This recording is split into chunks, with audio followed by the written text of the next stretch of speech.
Let's start this video again. So here's my Unisim carburetor balancing thing. You can get them online. Unisim, there's a name. And what you do is you put this over here. You block all the air passages. And there's a ball in there, or a little float that floats up and down depending on how much air is going through the carb. And so what you want to do is, let's say this ball is sitting in between here. You then go on this side, and what you do is you don't touch the machine, you just leave it on there, and you'll see where that ball is. And if that ball is too low or too high, you then adjust the length of this rod so it either lets in more air, or you reduce the length of the rod to reduce the amount of air going into the system. And that's typically what's involved in balancing your carburetors. Now they say when you do balance the carburetors, you balance them at the idle speed. So at that point, what I would do is, once I put them on the car,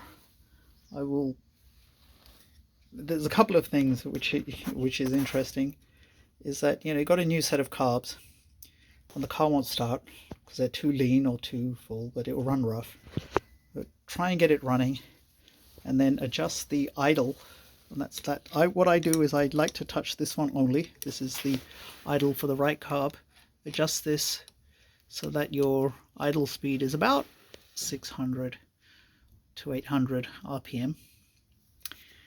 Once you've got that adjusted, that's when you balance the carbs. And then also in the book it says adjust the carbs at about 1500 RPM. So then what I would do is, since I'm working on this solo, I would adjust this screw further down so you get the RPM to about 1500. Once it's balanced, then you can back it off to whatever you prefer. So that's how you balance it. Now I'm gonna show you on the actual car bits and pieces. I actually did balance it, but I'll show you the steps on the physical car itself. But this will give you an idea of how to balance a set of carbs for your Stag. So this set of carbs I've had on there for years. This actually, I have a Federal Stag, but I went and got some carbs off eBay from out of UK because I needed the vacuum advance. And I more or less changed everything with this set of carbs. The only thing I didn't change was the spindles, the seals and the spindles. There's a bit of play here. I've been having this stalling issue. Once in a while, I have an automatic. Once in a while, the car will, as I come to a traffic light or a stop sign or anything, the car would stall, and then I have to apply choke. So I'm hoping that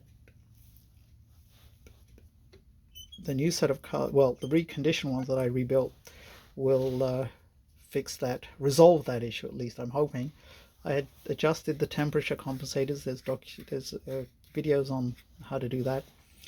You want to be aware that with the temperature compensators, there's actually two seals. There's one here, I think one, and one's an O-ring. What looks like, I got some from the Roadster factory. They look both like O-rings. I think someone said one on the inside should be a fiber washer. There's a possible chance that that can leak.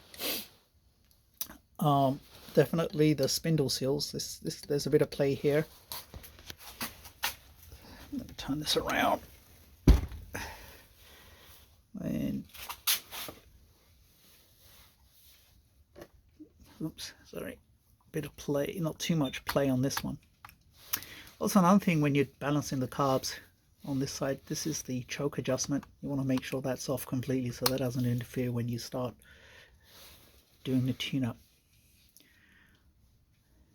And so yeah, let's begin.